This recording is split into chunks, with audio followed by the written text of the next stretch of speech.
Kita berkumpul sama-sama doa dalam hati.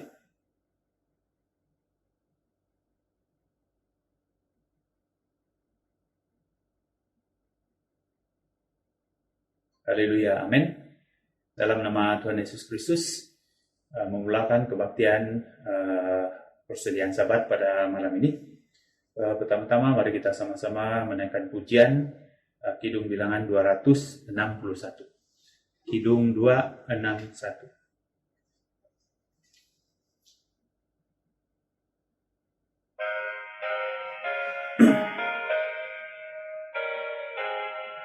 Satu hari tak berlalu, kami kumpul lagi, berlutut di hadirat-Mu dan mengucap syukur. Hari ini Engkau jaga kami bahagia, mohon Engkau jaga lagi sampai esok pagi. Tambahlah iman dan kasih agar ku sempurna setiap hari, ku berjaga sampai masuk surga. Syukur pada Tuhan. Dalam kesempatan pada malam ini kita sekali lagi dapat bersama-sama mengadakan kebaktian ibadah walaupun di atas talian. Jadi kita bersyukur pada pimpinan Tuhan memberikan kita satu dasar ataupun satu peluang untuk masih dapat menikmati perjamuan di dalam iman kita, perjamuan rohani yang selepas ini kita akan sama-sama nikmati bersama daripada firman Tuhan di dalam Alkitab. Jadi pada kesempatan di malam ini kita serahkan kiranya kebaktian ini dipimpin oleh Tuhan, Roh Kudus Tuhan membantu, mengajar, mengingatkan serta menghibur kita semua walaupun di mana saja kita berada. Ketika ini kita disatukan di dalam ibadah ini di dalam nama Tuhan Yesus. Jadi mari kita satu hati, kita bersujud berdoa.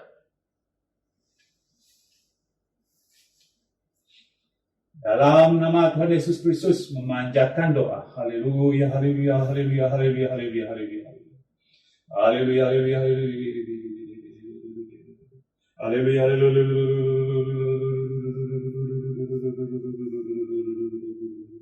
Haleluya, haleluya,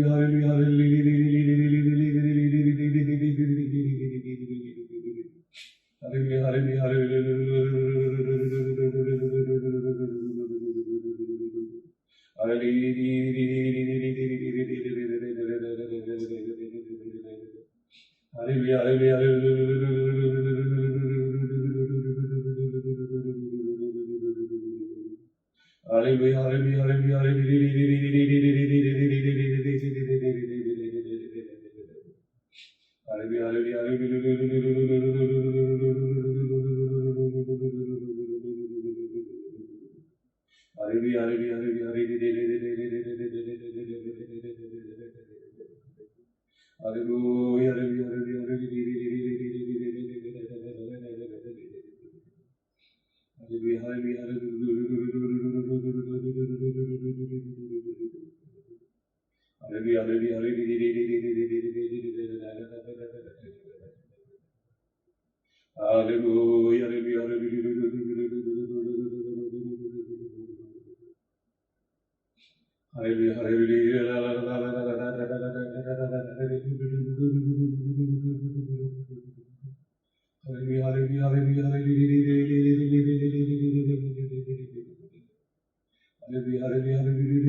Amin.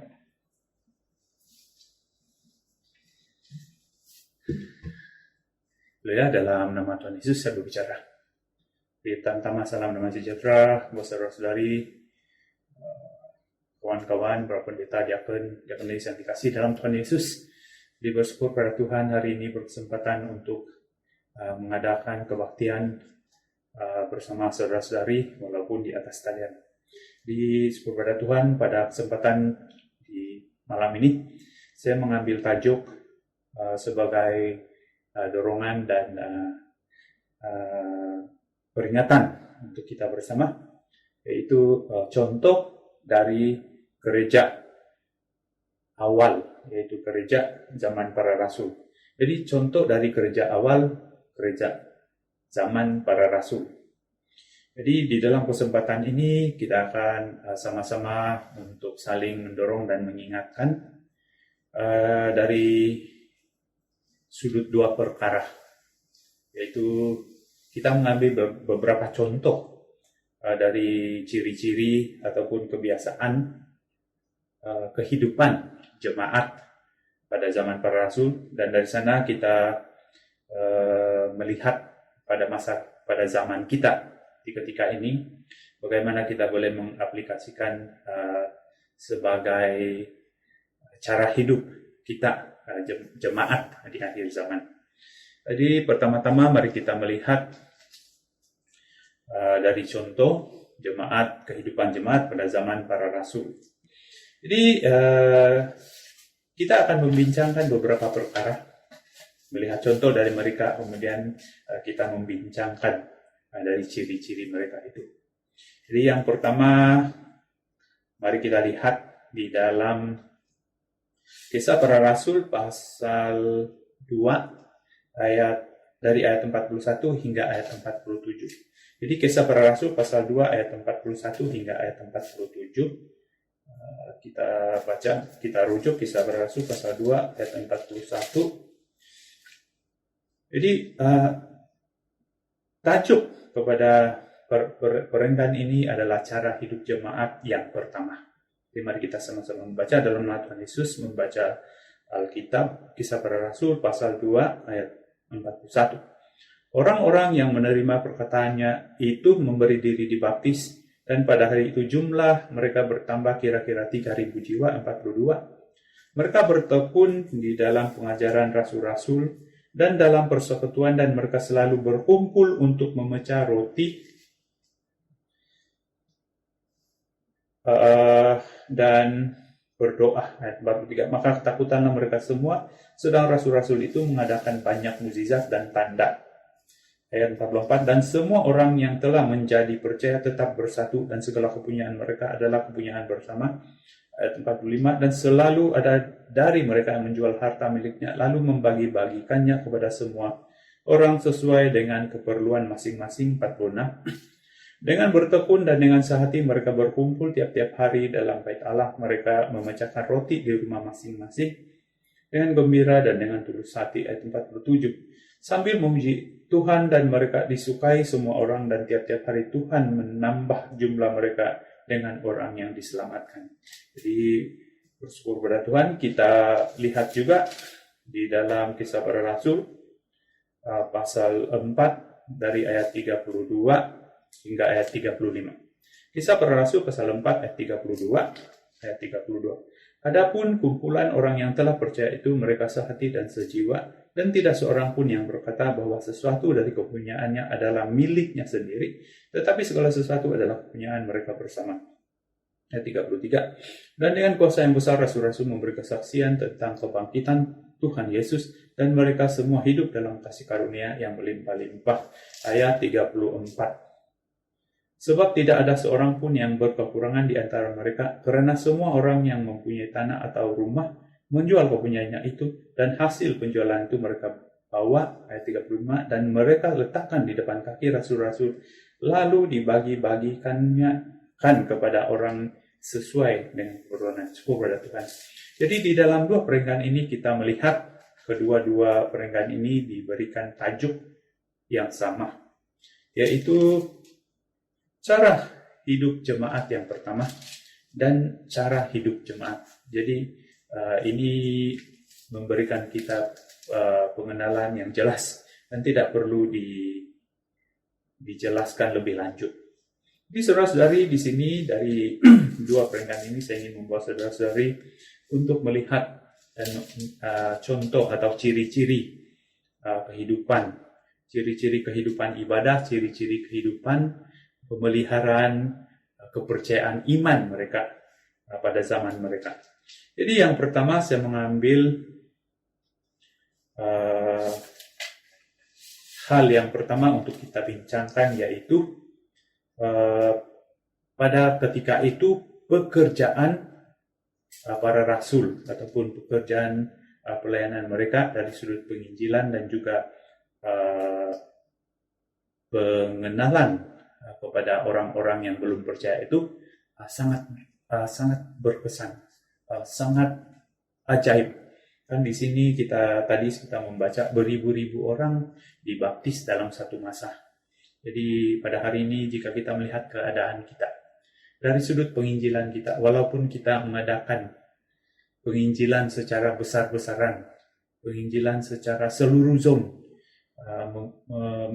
menjemput semua kawan-kawan sahabat-sahabat secara besar-besaran. Tetapi walaupun ramai yang datang menerima jemputan, tetapi tidak begitu ramai yang akhirnya memahami, menerima Injil, kemudian memberi diri dibaptis. Dan kita semua sedia maklum. Jadi itulah keadaan kita pada hari ini. Jadi apa yang menarik yang berlaku pada zaman para rasul itu ialah ketika mereka mengadakan penginjilan ataupun pemberitaan tentang Injil Tuhan Yesus, ramai yang percaya. Kenapa? Jadi kita lihat Pertama-tama kita kembali melihat bagaimana cara mereka dan siapa yang sebenarnya yang mengadakan mukjizat itu. Jadi kita lihat di dalam Kisah Para Rasul pasal 2 ayat 43 kembali. Pasal 2 ayat 43. Ayat 43, mereka bertekun dalam pengajaran rasul-rasul, dalam persekutuan, mereka selalu berkumpul untuk mencakar roti dan berdoa. Jadi jika kita kembali kepada beberapa masa sebelum itu terjadi, kita tahu itu semua bertitik mula dari ketika pencurahan Roh Kudus pada hari Pentakosta berlaku. Dan setelah pencurahan Roh Kudus itu, ketika murid dan para rasul menerima kuasa dari Roh Kudus, maka terjadilah satu mukjizat di mana pekerjaan pemberitaan yang mereka lakukan itu begitu berkesan. Orang ataupun domba-domba yang kepunyaan Tuhan mereka mendengar, mereka paham dan percaya dan memberi diri mereka dibaptis. Jadi kita tahu titik mula dan puncak ataupun sumber mengapa kejadian itu boleh berlaku adalah karena Roh Kudus, karena Tuhan Yesus sendiri, karena Tuhan sendiri bertindak, Tuhan sendiri bekerja. Jadi pencurahan Roh Kudus pada zaman para rasul adalah begitu besar, adalah begitu biasa. Jadi semua yang dibaptis berdoa ketika para rasul ataupun para pekerja pelayanan itu menumpang tangan mereka menerima Roh Kudus. Malah ada di antara pemercaya awal itu yang belum ditumpang tangan pun sudah menerima Roh Kudus, seperti keluarga Cornelius. Jadi saudara-saudari, hari ini kita ingin mengambil ini sebagai satu dorongan, sebagai satu peringatan. Hari ini di dalam kehidupan ibadah kita, di dalam kehidupan kita, dalam kepercayaan kita, terutama di dalam pekerjaan penginjilan kita. Adakah kita ini begitu menitik pusatkan tenaga, upaya, dan semua kebolehan kita kepada bagaimana cara kita boleh mencari dan boleh menjemput, kemudian boleh berjaya membawa kawan-kawan simpatisan kita datang ke gereja. Tetapi dari sudut yang lain, dari sudut yang sangat penting, dari sudut yang mendasar, yang sudut yang sebenarnya yang bekerja dan yang boleh membuahkan hasil, ialah adakah kita menumpukan juga tenaga dan upaya kita terhadap penyertaan Roh Kudus, terhadap pencurahan Roh Kudus, terhadap kepenuhan Roh Kudus, dan kuasa Roh Kudus bekerja ketika kita mengadakan pekerjaan dari segi penjemputan, dari segi pencarian pencari Injil. Jadi saudara-saudari, kita tahu di dalam nas Alkitab ada mengatakan, ya, manusia itu merancang tetapi Tuhan yang memberi berbuah. Jadi kita tahu Tuhan, Roh Kudus Tuhan itu dialah yang akan menjadikan kita berhasil di dalam pekerjaan kita, di dalam kehidupan iman kita. Dialah yang membantu, dialah yang memberikan buah kepada hasil dan memberikan kejayaan dalam pekerjaan perancangan. Jadi saudara-saudari, pada zaman para rasul, penerimaan Roh Kudus itu adalah sesuatu yang perlu, yang biasa, yang akan terjadi. Sehingga kan ada satu kali ketika Rasul Paulus berada di satu tempat dan dia berjumpa beberapa orang yang mengaku diri dan hidup sebagai murid Tuhan Yesus. Tetapi Rasul Paulus dia melihat sesuatu kekurangan di antara mereka. Jadi Rasul Paulus bertanya, mari kita rujuk dalam Kisah Para Rasul pasal 19. Kisah Para Rasul pasal 19 dari ayat 1 hingga ayat 6. Dari ayat 1 hingga ayat 6. Jadi di sini menceritakan ketika Paulus berada di Efesus, dia berjumpa beberapa murid. Jadi Paulus melihat mereka dan mungkin Paulus tergerak mendapati ada sesuatu berlainan atau berkurangan di dalam kehidupan kepercayaan mereka. Jadi di dalam Kisah Para Rasul pasal 19 ayat 2 dia bertanya kepada mereka, "Sudahkah kamu menerima Roh Kudus ketika kamu menjadi percaya?" Jadi saudara-saudari, dari satu ayat yang biasa ini, dari satu ayat yang simple ini, sudahkah kamu menerima Roh Kudus? Dan kita tahu pada zaman para rasul ketika pencurahan Roh Kudus itu terjadi, ia adalah pencurahan penuh. Jadi ketika Roh Kudus dicurahkan, orang yang menerima Roh Kudus itu kepenuhan Roh Kudus, sama seperti para murid pada hari Pentakosta. Jadi kita boleh mengandaikan ataupun kita boleh menyimpulkan ketika mereka menerima Roh Kudus dan mereka menerima kepenuhan Roh Kudus.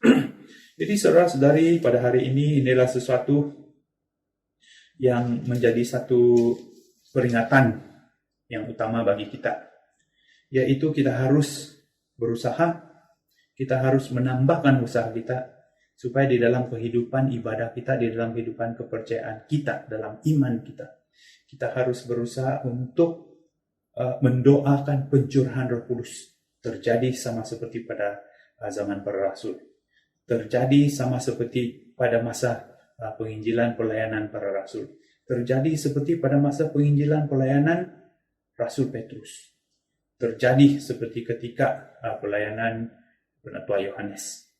Jadi saudara-saudari, hari ini tanpa dinafikan, bagi kita yang sudah percaya, kita paham keperluan, kita paham kepentingan, kita paham kegunaan dan fungsi Roh Kudus bagi kita dan bagi gereja.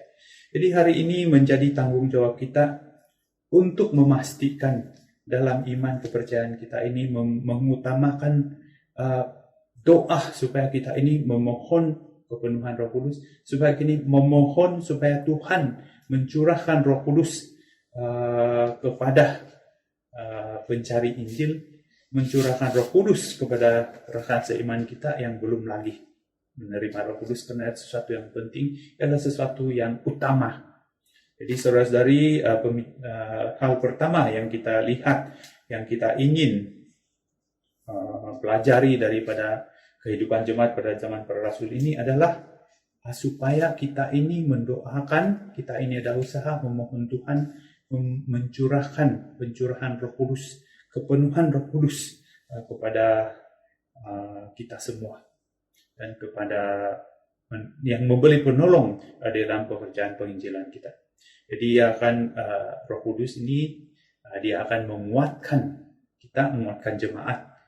Dan Roh Kudus ini juga yang mentapis pekerja dan mengutus pekerja. Jadi melakukan mukjizat-mukjizat. Roh Kudus melakukan mukjizat-mukjizat dan menyertai penyertaan gereja. Jadi saudara-saudari, hari ini kita melihat satu kekurangan ataupun kekurangan kita jika dibandingkan pada gereja zaman para rasul. Jadi karena itu ini menjadi satu perkara yang utama bagi kita semua. Tidak kira kita ini kanak-kanak, kita ini jauh, kita ini berada di sentral, kita ini di Sabah, Sarawak, di mana-mana. Ini menjadi satu dorongan untuk kita berusaha untuk berdoa memohon kepenuhan Roh Kudus dan Tuhan memberi pencurahan Roh Kudus. Yang kedua, tadi kita sudah membaca dua perenggan memberitahukan tentang cara kehidupan jemaat. Yang kedua, kita boleh lihat yang tidak dapat dijauhkan, tidak dapat dipisahkan dengan pencurahan Roh Kudus adalah kehidupan berdoa. Tidak dapat dinafikan kehidupan berdoa. Jemaat yang awal ini juga telah diajarkan, juga telah dititik beratkan oleh Tuhan Yesus sendiri kepada ke-12 rasul, kepada 11 rasul, dan kepada murid-murid yang mengikuti Tuhan Yesus bersama rasul-rasul pada zaman Tuhan Yesus. Tuhan Yesus sendiri sudah memberi contoh. Setiap kali kesempatan itu dia tidak tunggu, tapi Tuhan Yesus membuat kesempatan itu ada untuk berdoa. Jadi maksudnya, walaupun keadaan tidak mengizinkan, walaupun masa, tempat, dan keadaan diri tidak mengizinkan, tapi Tuhan Yesus membuat peluang itu ada supaya dia dapat berdoa. Di awal pagi, lewat malam, sepanjang malam Tuhan Yesus berdoa. Jadi pada zaman para rasul, mereka juga hidup dalam kehidupan ibadah yang banyak berdoa.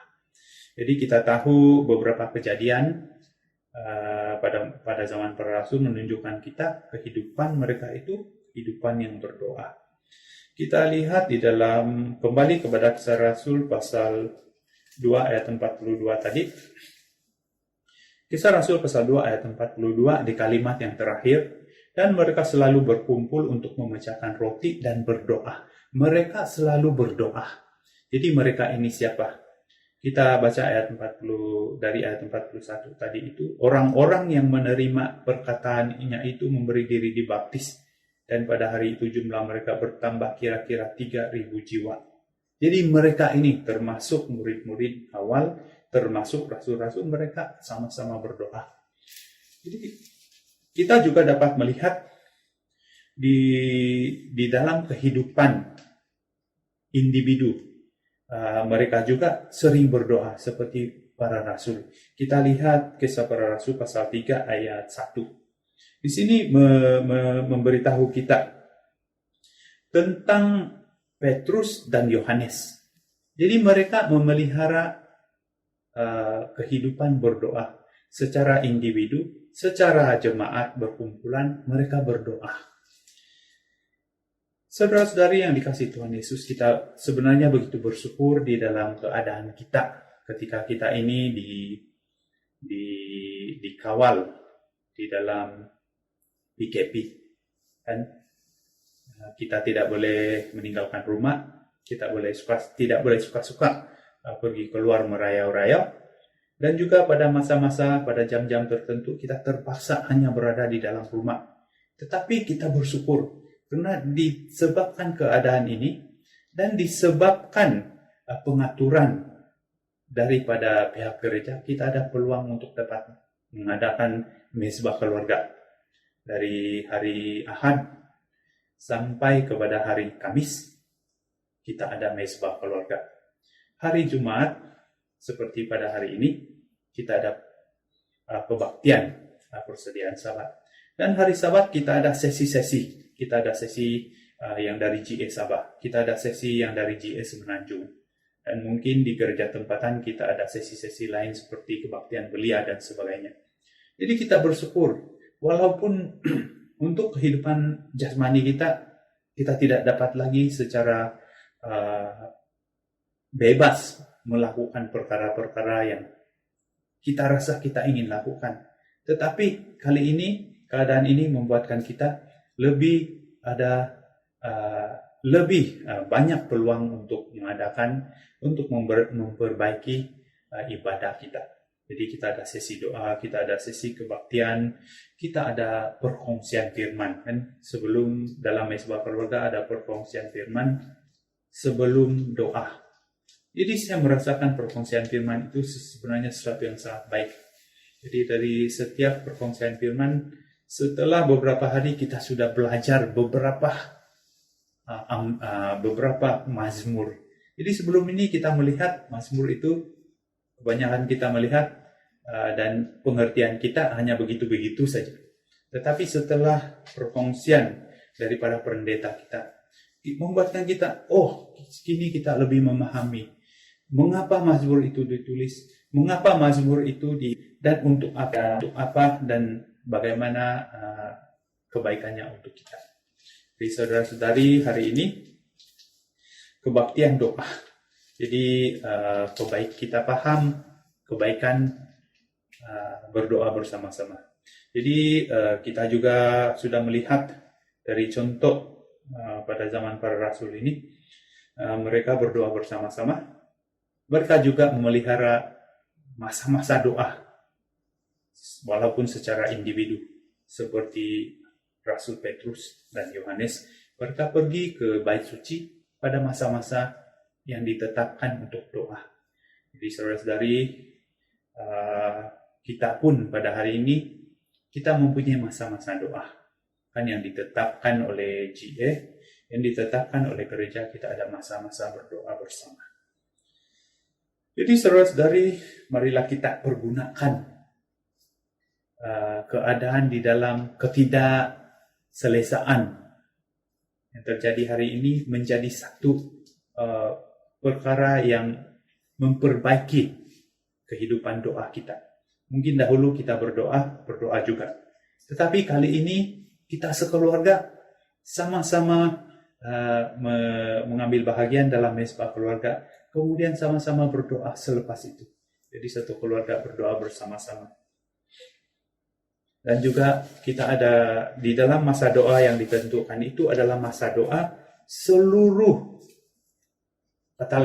semenanjung berdoa dalam masa-masa yang ditentukan itu, yang menjadi satu kesatuan jemaat yang besar yang melakukan ibadah doa bersama-sama. Jadi pastilah Tuhan melihat, pastilah Tuhan mendengar, dan Tuhan menerima kemuliaan, Tuhan menerima puji-pujian karena seluruh jemaat melakukan ibadah doa, yaitu sesuatu yang sangat berkenan di hadapan Tuhan. Jadi saudara-saudari, yang kedua itu kita lihat dan belajar dari contoh pada zaman para rasul, itulah kehidupan berdoa. Jadi berdoa bersama-sama secara jemaat, berdoa pribadi secara perseorangan, tetapi haruslah mementingkan kehidupan berdoa. Yang ketiga, yang terakhir yang kita ingin kongsikan ialah kehidupan mereka, kehidupan yang walaupun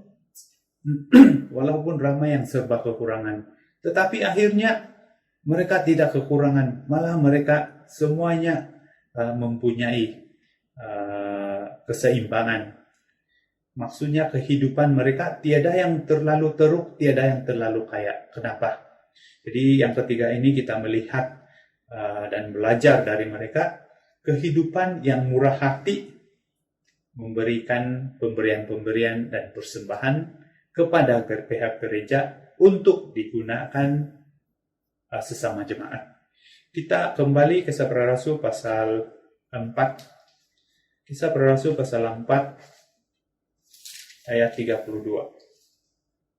Ayat 32. Tadi kita sudah membaca dari ayat 32 hingga ayat 35. Kan di sini dalam ayat 34, sebab tidak ada seorang pun yang berkekurangan di antara mereka, karena semua orang yang mempunyai tanah atau rumah menjual kepunyaannya itu, dan hasil penjualan itu mereka bawa dan mereka letakkan, ayat 35, letakkan di depan kaki rasul-rasul, lalu dibagi-bagikan kepada setiap orang sesuai dengan keperluannya sendiri. Jadi saudara-saudari yang dikasihi Tuhan, kita tidak menafikan kepentingan keperluan utama bagi kehidupan manusia di dunia ini. Semuanya berpuncak atau semuanya memerlukan keuangan. Jadi hari ini di dalam keadaan yang sudah berpanjangan ini, ramai di antara kita, ramai manusia, bukan hanya kita saja, menghadapi masalah kekurangan dana, kekurangan uang, mungkin karena pekerjaan tidak menerima gaji, mungkin karena keperluan penggunaan uang lebih banyak. Jadi karena itu, hari ini kita melihat ini sebagai satu peluang bagi kita-kita yang berkemampuan, bagi kita-kita yang ada hati yang ingin menolong sesama jemaat kita.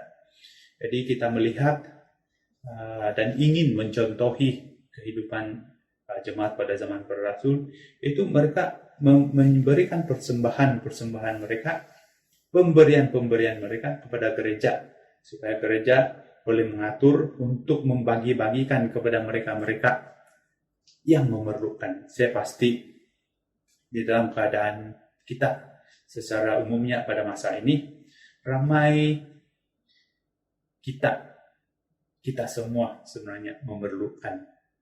Ada yang memerlukan lebih banyak, ada yang memerlukan sedikit, ada yang memerlukan besar, ada yang memerlukan kecil, tetapi rata-rata memerlukan. Jadi pada hari ini, dalam keadaan ini, kita ingin mengambil satu kesempatan untuk berbudi. Karena berbudi ini adalah sesuatu kebaikan yang telah pun ditunjukkan dengan cara kehidupan jemaat pada zaman para rasul. Jadi hari ini kita ingin memberikan atau melakukan pelayanan dari sudut persembahan kasih.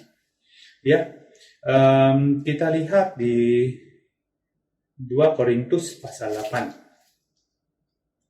2 Korintus pasal 8 kita baca di dalam 2 Korintus pasal 8. 2 Korintus pasal 8 ayat 1 hingga ayat 4. Jadi di sini 2 Korintus pasal 8 ayat 1 hingga ayat 4 di sini menceritakan dengan tajuk pelayanan kasih. Jadi memberitahukan kita tentang jemaat-jemaat di Makedonia. Jadi ayat 1 hingga ayat 4 kalau kita baca kita dapat melihat apa yang terjadi.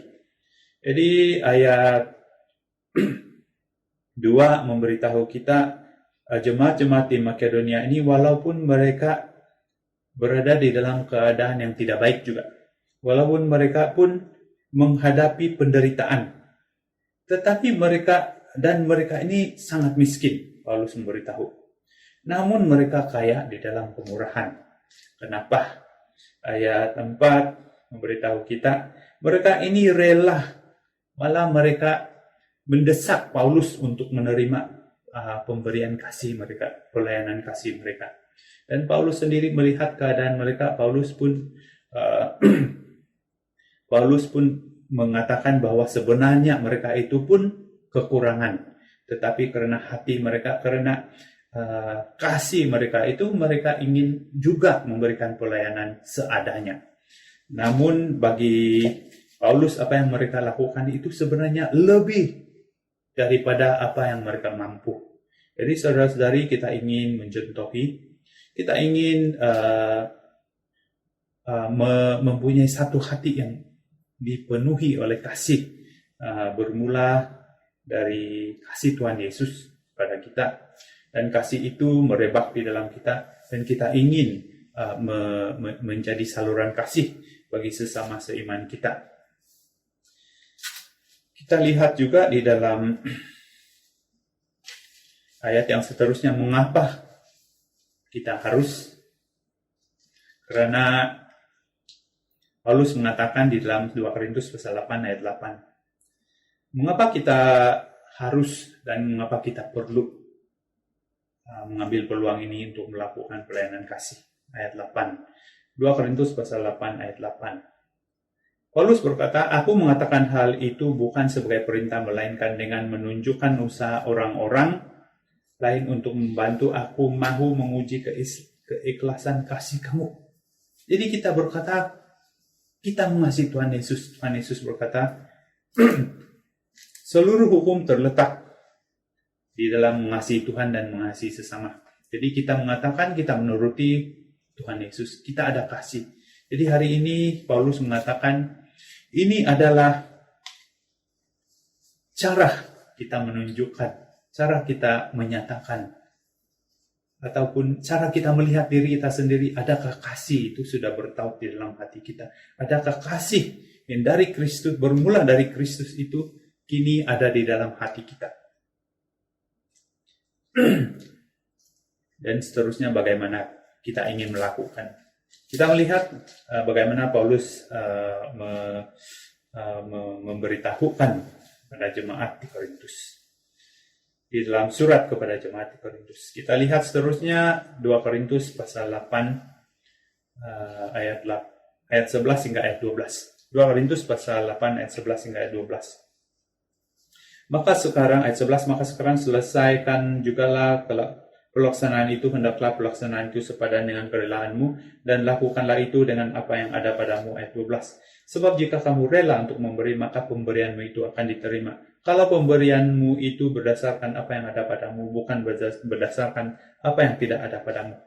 Jadi jemaat di Korintus ini mereka ada cita-cita, mereka ada perancangan untuk melakukan. Tetapi sampai sekarang, sampai kepada masa Paulus menulis surat ini, mereka belum lagi melaksanakannya. Jadi karena itu Paulus mengambil peluang ini memberitahu mereka, untuk menyelesaikan perencanaan itu. Jadi Paulus juga mengingatkan mereka haruslah dari kerelaan hati, haruslah berdasarkan apa yang ada. Jadi apa yang ada pada kita pada hari ini, itulah yang dengan kerelaan kita kongsikan. Jadi walaupun jemaat di Makedonia itu terpuji oleh Rasul Paulus memberi lebih daripada apa yang ada pada mereka, tetapi itu bukanlah sesuatu standar yang Rasul Paulus gunakan terhadap jemaat di Korintus. Dia berkata, apa yang ada padamu menurut kerelaanmu. Jadi pada hari ini standar yang sama juga, pengharapan yang sama juga ada pada kita. Apa yang ada pada kita menurut kerelaan kita, menurut standar kasih yang ada dalam hati kita. Jadi saudara-saudari, tujuan mengapa kita ingin memberikan pemberian kasih ini, ingin memberikan persembahan kasih ini kepada gereja, kemudian gereja memberikan, menagih-agihkan, kita juga dapat lihat, tadi kita sudah bincangkan, tapi kita dapat lihat juga dari penjelasan di dalam surat Rasul Paulus ini. Kita lihat 2 Korintus pasal 8, 13 hingga ayat 15. 2 Korintus pasal 8 ayat 13 hingga 15. Sebab kamu dibebani bukanlah supaya orang-orang lain mendapat keringanan, tetapi supaya ada keseimbangan. Ayat 14. Maka hendaklah sekarang ini kelebihan kamu mencukupkan kekurangan mereka, agar kelebihan mereka kemudian mencukupkan kekurangan kamu, supaya ada keseimbangan. Ayat 15. Seperti ada tertulis, orang yang mengumpulkan banyak tidak kelebihan, dan orang yang mengumpulkan sedikit tidak kekurangan. Jadi saudara-saudari, inilah penjelasan dari Rasul Paulus. Bukan bermaksud kita yang berlebihan ini setelah memberi akan berkurangan. Dan bukan bermaksud mereka yang kekurangan itu setelah menerima, senang-senang saja terima. Tetapi karena Paulus sudah menjelaskan, supaya pada masa hari ini mereka kekurangan, pada masa depan mungkin mereka kembali menjadi berkelebihan dan membalas semula. Akhirnya dari sekarang sampai bila-bila ada keseimbangan di dalam gereja, ada keseimbangan di kalangan jemaat bergereja. Jadi saudara-saudari, itulah sedikit perkongsian dan sedikit dorongan yang kita ada pada malam ini, yaitu yang pertama, dari contoh dari jemaat, kehidupan jemaat pada zaman para rasul, kita melihat yaitu pertama-tama yang sangat penting dan yang mendasar itu adalah pencurahan Roh Kudus terjadi dengan begitu besar. Pekerjaan Roh Kudus dilakukan dengan begitu banyak, mukjizat-mukjizat dilakukan. Jadi ini memberi kita satu peringatan hari ini sebagai jemaat pada zaman akhir ini juga kita harus mengutamakan pemohonan, berdoa kepada Tuhan, kiranya Tuhan mencurahkan Roh Kudus, dan Roh Kudus bekerja dengan begitu besar dan giat bersama kita. Yang kedua, contoh kehidupan dari zaman para rasul yang ada kesatuan di dalam ibadah, terutama doa. Jadi bukan saja mereka sering berdoa bersama-sama secara jemaat, tetapi di dalam kehidupan individu juga mereka mementingkan doa.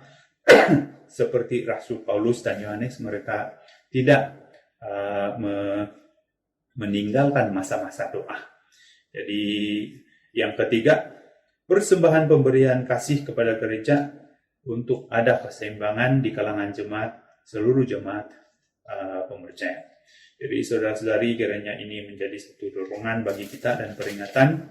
Kalau kita sudah melakukan, syukur pada Tuhan, kita melakukan lebih baik lagi. Jadi kalau belum, ini adalah masa untuk kita bertitik mula. Jadi perkongsian firman dalam kesempatan ini sampai di sini. Kita berikan semua kemuliaan, puji-pujian, dan hormat syukur kepada Tuhan kita Yesus Kristus. Jadi semoga Tuhan Yesus memberkati dan membimbing kita semua. Jadi sebelum mengakhiri, jangan doa sekali lagi, mari kita sama-sama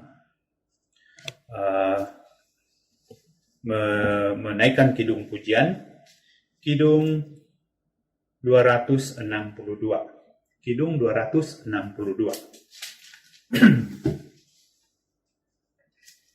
Kidung 262, bersekutu dalam roh dengan Tuhan.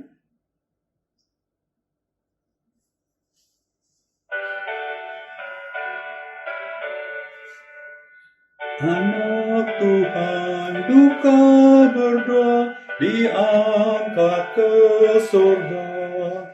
Tuhan panggil dan tanyaku, apa yang kau minta?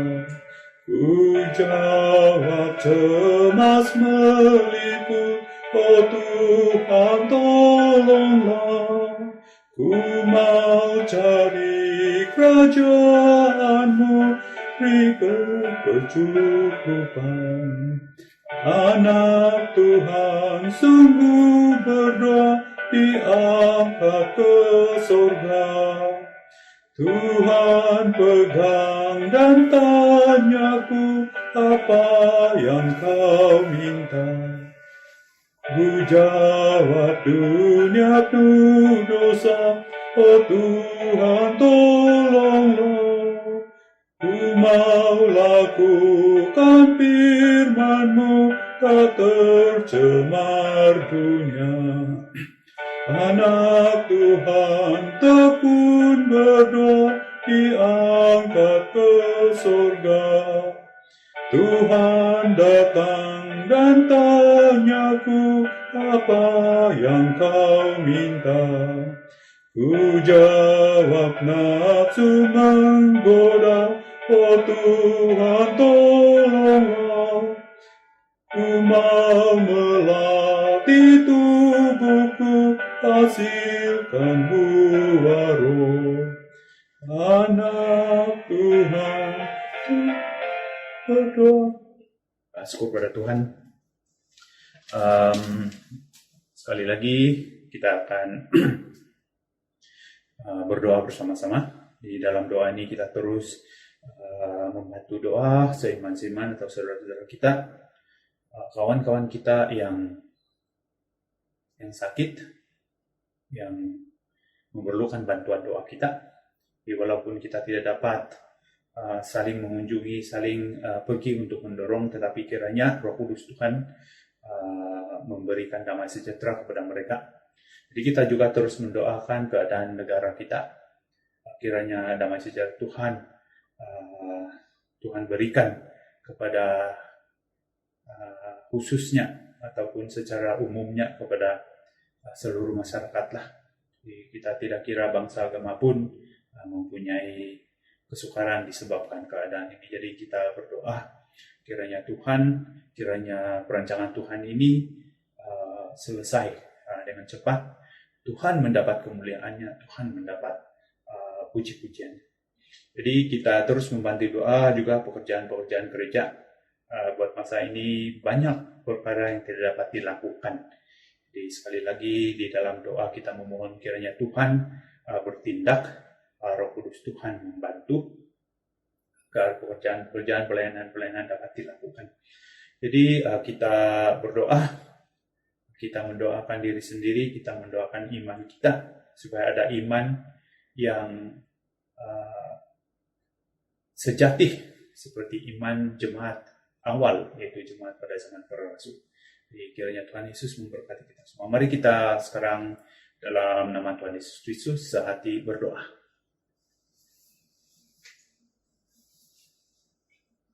Dalam nama Tuhan Yesus Kristus kami berdoa. Haleluya, haleluya, haleluya, haleluya, haleluya. Haleluya, haleluya, haleluya, haleluya, haleluya, haleluya, haleluya, haleluya, haleluya, haleluya,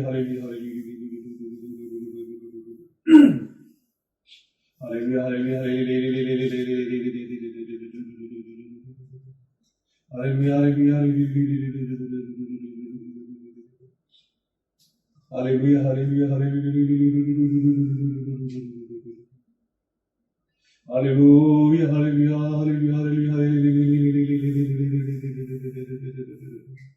haleluya, haleluya, haleluya,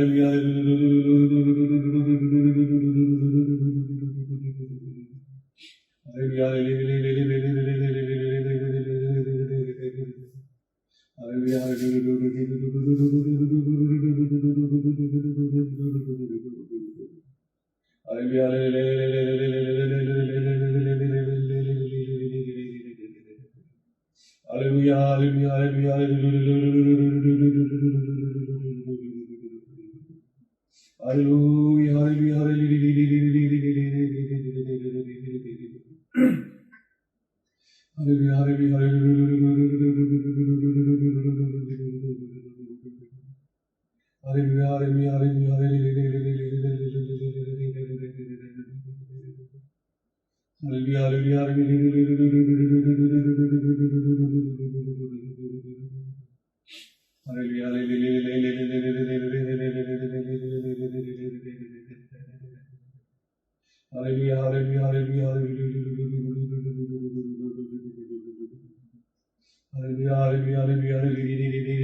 Amin. Tuhan Yesus, dengarlah doaku. Orang lain diluruskan, agar ku juga. Tuhan Yesus, dengarlah doaku. Orang lain diluruskan, agar ku juga. Amin.